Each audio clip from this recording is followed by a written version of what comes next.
뉴스는 끝났다. 뉴스와는 다른 새로운 이야기 뉴스설의 강지영입니다. 꼼꼼한 경제 뉴스러들을 위한 시간 돌아왔습니다. 오늘 경제 이슈 짚어볼 텐데요. 오늘은 김광석 한양대 겸임교수와 함께하겠습니다. 안녕하세요. 네, 안녕하세요. 반갑습니다. 반갑습니다. 네. 네. 지난번에 너무 날씨가 오늘 또 더운데 스튜디오가 좀 더웠는지 열정적으로 얘기하시다가 땀을 많이 흘리셨는데 선풍기를 직접 챙겨 오셨어요. 혹시 몰라서 그 땀나는 모습을 우리 그 출판사가 보고는 보내주셨어요. 항상 갖고 다니시고. 전략이 통했네요. 네.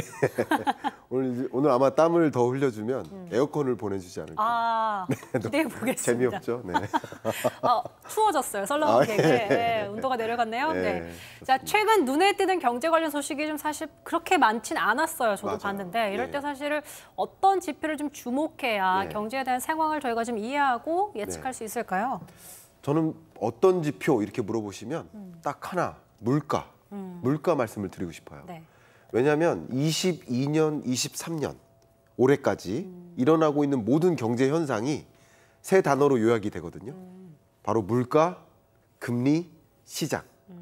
금리가 너무 치솟으니까, 물가가 너무 치솟으니까 물가 잡으려고 금리 올렸잖아요.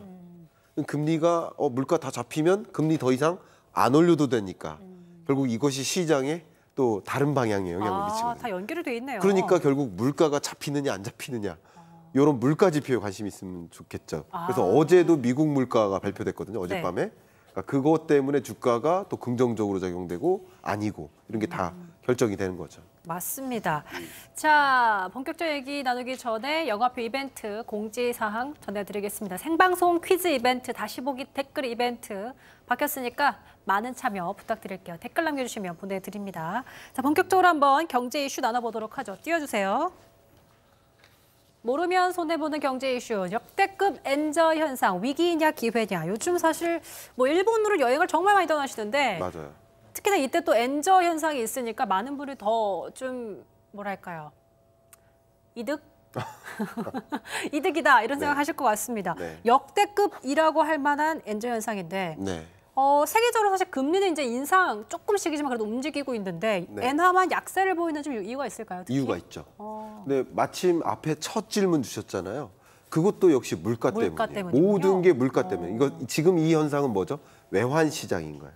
주식 시장, 뭐 부동산 시장 모든 시장에 이 물가 금리에 연동돼서 영향을 미치는 건데 자, 왜 엔저가 나왔느냐?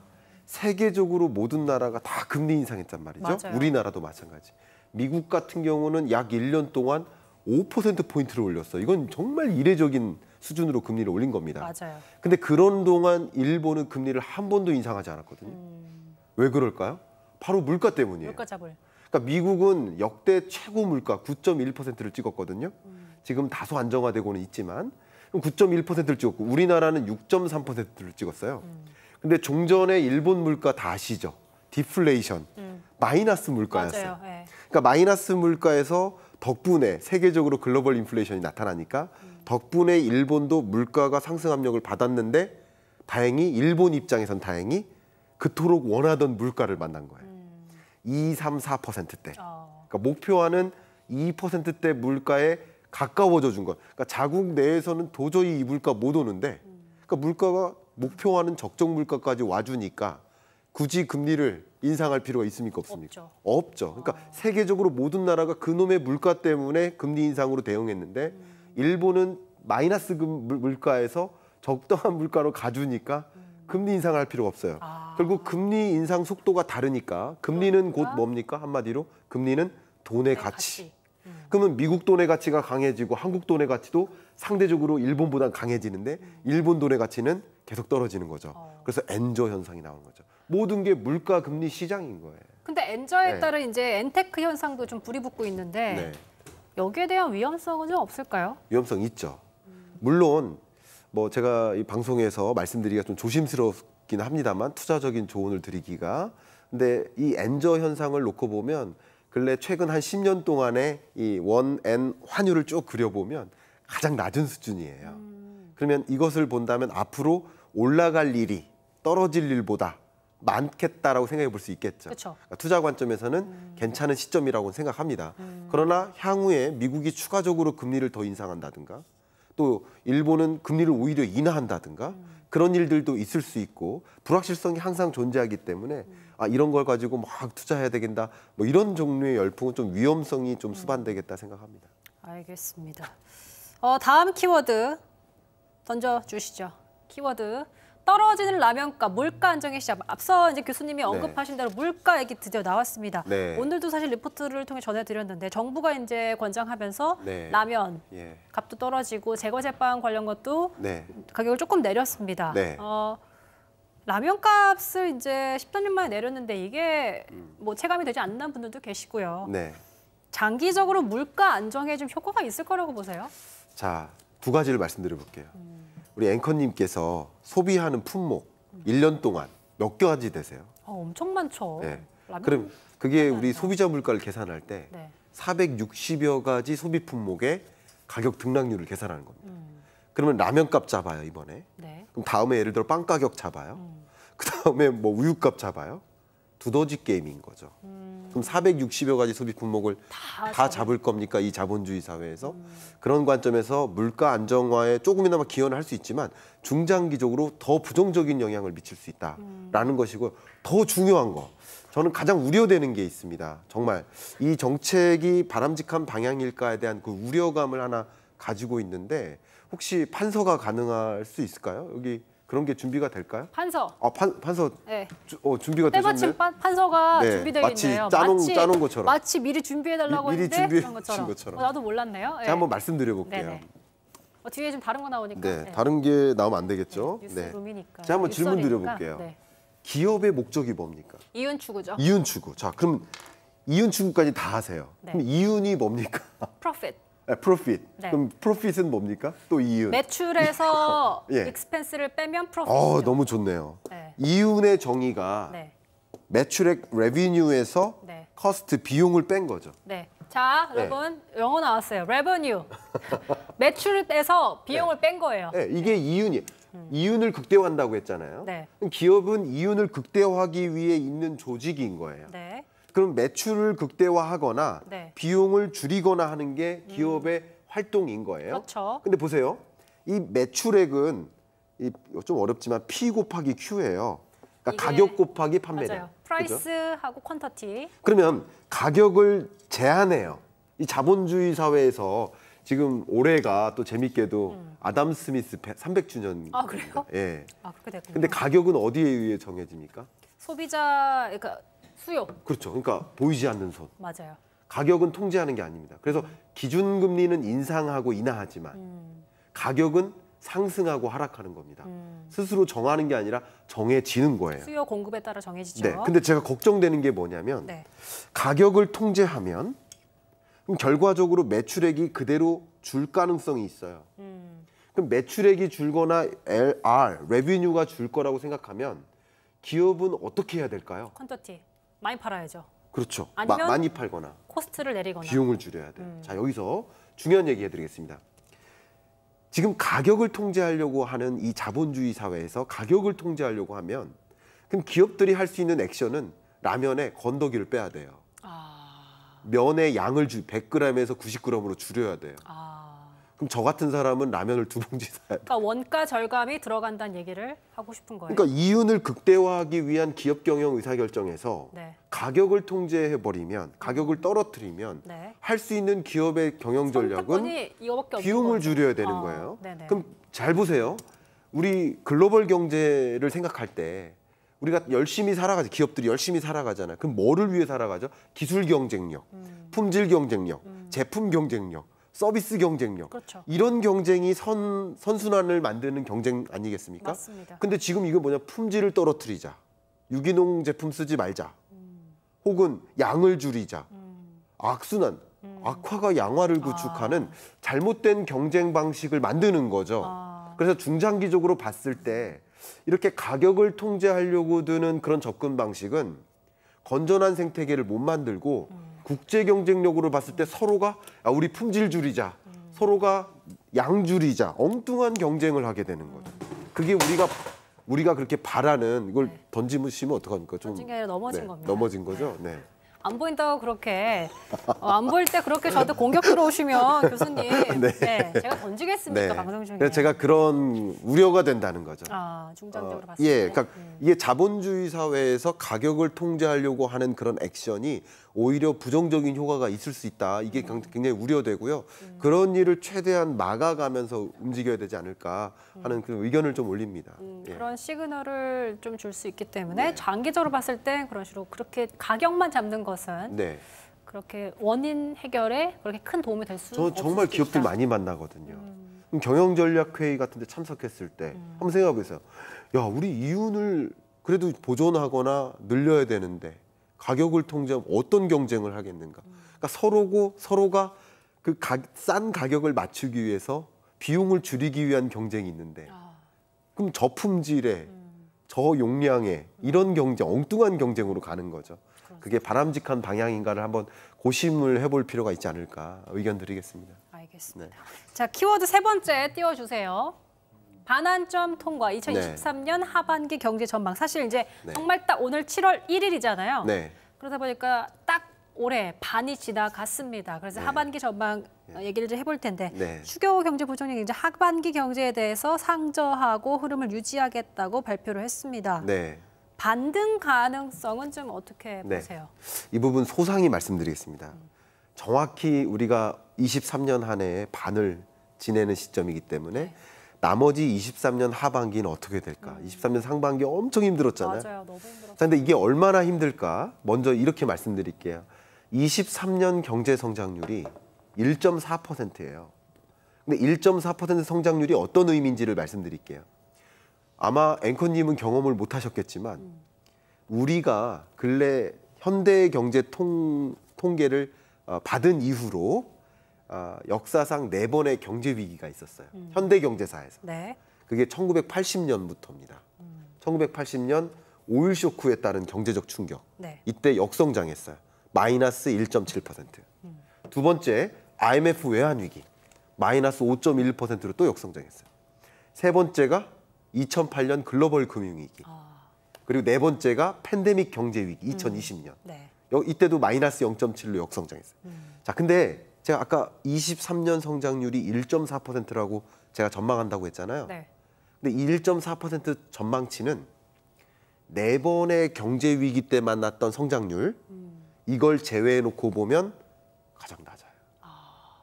그래서 경제 위기는 아니지만 경기 침체에 부합하는 성장률이에요. 근데 이런 성장률을 놓고 하반기가 혹여나 좋아질지라도 상반기보다 네. 좋아질지라도 상저하고라는 표현을 쓰면 안 된다라는 생각을 많이 갖고 있습니다. 국민이 공감할 수가 없어요. 그리고 말씀을 드린다면 올해 상반기는 0.8% 성장률로 네. 그리고 하반기는 1.8%. 그래서 합해서 1.4%입니다. 네. 근데 물론 상반기 성장률이 하반기 성장률보다 더 낮으니까 상저하고처럼 보이지만 그럼에도 불구하고 이건 상저하저인 것이지. 그리고 상반기가 극단적으로 낮은 성장률, 극단적인 저. 그래서 굳이 표현한다면 상극저하저인 것이지 상저하고로 표현하면 안 되겠다. 물론 상반기, 지독히 어려웠던 상반기 경제보다는 하반기가 그나마 나아요. 그나마 나을 수 있지만 그나마 낫지만 그걸 고라는 표현을 쓸 수가 없다. 없겠다 생각을 하고요. 마침 아마도 우리 JTBC나 우리 중앙일보나 여러 언론사를 통해서 다음 주 화요일이면 정부가 전망하는 전망치도 나옵니다. 정부가 전망하는. 네. 종전에는 1.6%로 전망을 했었어요. 1.6. 예, 종전에는 네. 지난 12월입니다. 네. 근데 아마도 다음 주에 발표하는 그 값은 아마도 저희 생각은 한 1.4나 1.3이나 요 정도로 낮춰 잡지 않을까 생각을 하고 있습니다. 그만큼 혹독하고 어려운 경제고 종전에 봤던 것보다 더 어려운 경제인데 상조 흐름이 예상된다라는 표현은 좀 부족하지 않을까 하는 의견입니다. 네. 그래도 희망을 드린다면 상반기보다는 낫다. 예, 예. 그렇게 지독히 어려웠던 그 상반기보단 낫다. 이렇게 말씀드리겠습니다. 상반기의 분위기가 계속 이어지면 정말 침울합니다, 사실은. 네. 자, 여기서 바로 퀴즈 드리겠습니다. 네. 아까 교수님이 이제 화이트보드로 친절하게 설명해 주시면서 기업이 이것을 추구하기 때문에 가격만 잡는 것은 본질적으로 문제를 해결하는 방향이 아니다. 이런 취지의 말씀을 해 주셨습니다. 이것은 무엇일까요? 두 글자입니다. 남겨주신 분께 정답자에게 영화표 보내드리겠습니다. 아까 보니까 1000만 관객 돌파한 영화 있더라고요. 네, 그거 보면 재밌겠다라는 생각이 들기도 하네요. 아, 그렇군요. 저 아직 못 저도 봐가지고. 보고 싶습니다. 네. 네. 저도 참여해도 되겠습니다. 안 됩니다. 안 됩니까? 네, 출연자는 출연료가 따로 있기 때문에 그렇게 하겠습니다. 네. 농담입니다. 힌트만 살짝 드릴까요? 네. 네. 많이 오늘 아까 너무 설명을 길게 그래요? 해줬기 때문에 네. 기업이 이것을 추구한다. 아마 다 네. 아세요. 많은 그래요? 분들 네. 보신 분 다 아실 거예요. 댓글 좀 그 사이 좀 확인해 보도록 할게요. 네.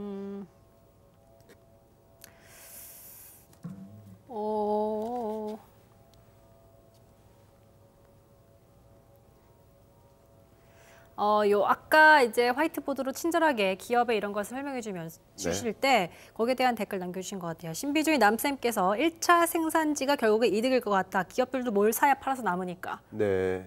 1차 생산자들은 좀 그럼 크게 영향을 받지는 않겠네요. 그 그렇지 가격을 않습니다. 통해서. 그렇지 않아요? 생태계가 우리 자본주의 사회에서 네. 예를 들어서 기업들이 이런 완제품을 만들잖아요. 네. 선풍기. 네. 그럼 이 완제품에 들어가는 부분품, 그리고 부분품을 제공하는 부분품을 만들기 위한 원자재. 그러니까 원자재, 부분품, 완제품. 맞아요. 이게 밸류 체인이잖아요. 네. 근데 이 밸류 체인에서 예를 들어 완제품을 생산하는 기업이 이 비용을 절감해야 되는 노력을 해야 되잖아요.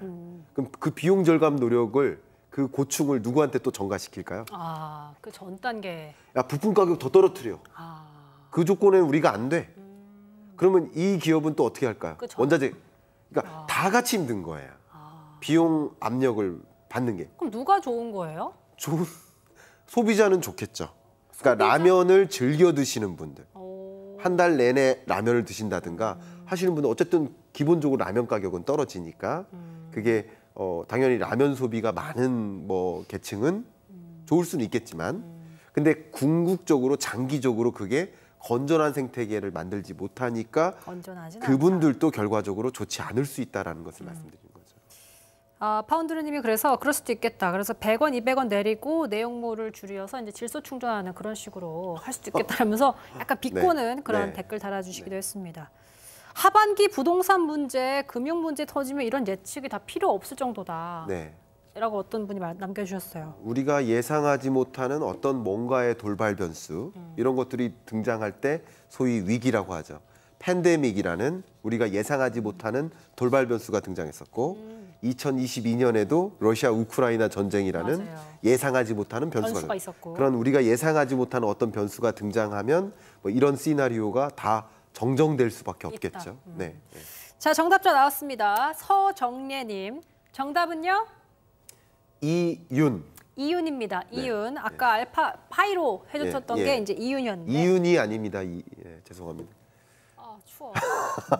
밖엔 무더위인데 여기는 굉장히 춥네요. 제가 어디서는 이게 잘 통하거든요. 근데 여기는 좀 어디서도 통하지 않을 것 같은데. 자, 정답자 서정례님. 이윤 맞추셨기 때문에 영화표 보내드리겠습니다. 그리고 저희가 하나 여쭤보고 싶은 게 그럼 그 밖에 저희가 눈여겨봐야 할 하반기 경제 흐름 또 뭐가 있을까요? 요것만 짧게 듣고 끝낼게요. 요게 변수가 될 수 있습니다. 요거 하나 말씀드릴게요. 그러니까 요것도 하나의 스펙타클한 변수가 될 수 있는데 우리가 예상하는 걸 수도 있는데 엘니뇨. 날씨? 이상기후. 그러니까 강한 이상기후가 몰아닥칠 거라고 기후과학자들이 이야기하고 있습니다. 하반기에. 그럼 엘니뇨 현상이 나타나면 농산물 공급량이 완전히 줄어요. 해충 피해, 메뚜기 떼 피해, 혹은 홍수 가뭄으로 인해서 농작물 공급이 확 줄어요. 꿀벌도 안 좋아요. 그러니까요. 그러면 농작물 공급이 주니까 농작물 가격이 어떻게 될까요? 다시 급등합니다. 그리고 심지어 비철 금속을 채굴하는 광산, 여기에 산사태가 일어나니까 또 홍수 가뭄이 있으면 조업이 불가능해요. 그러니까 에너지 가격, 각종 원자재 가격이 다시 치솟을 수 있어요. 그러니까 우리가 예상하고 있는 그런 강한 엘니뇨 현상이 찾아오면 이상기후 현상으로 인해서 원자재 가격이 다시 급등할 수 있고 이게 물가를 못 잡게 만드는 경로. 물가 잡는 일. 밸류체인처럼 원자재 가격이 오르면 다 오를 수밖에 없으니. 그렇죠. 악영향을 줄 수 예, 있다. 금리 인하는 더 멀어지는 그런 시점이 올 수 있으니까 엘니뇨가 찾아올 것인가, 그리고 그 찾아올 때 어떻게 대응하나 그런 것을 좀 관전 포인트로 가져가실 필요가 있지 않을까 의견을 좀 드리고 싶습니다. 알겠습니다. 오늘 하반기 경제 전망까지 좀 뉴스월의 경제 선생님이죠. 김광석 교수님과 함께 나눠봤습니다. 자, 시청자분들도 이제 유익한 시간을 보내셨길 바라면서 저희는 내일 또 찾아오겠습니다. 시청해주신 여러분 고맙습니다. 안녕.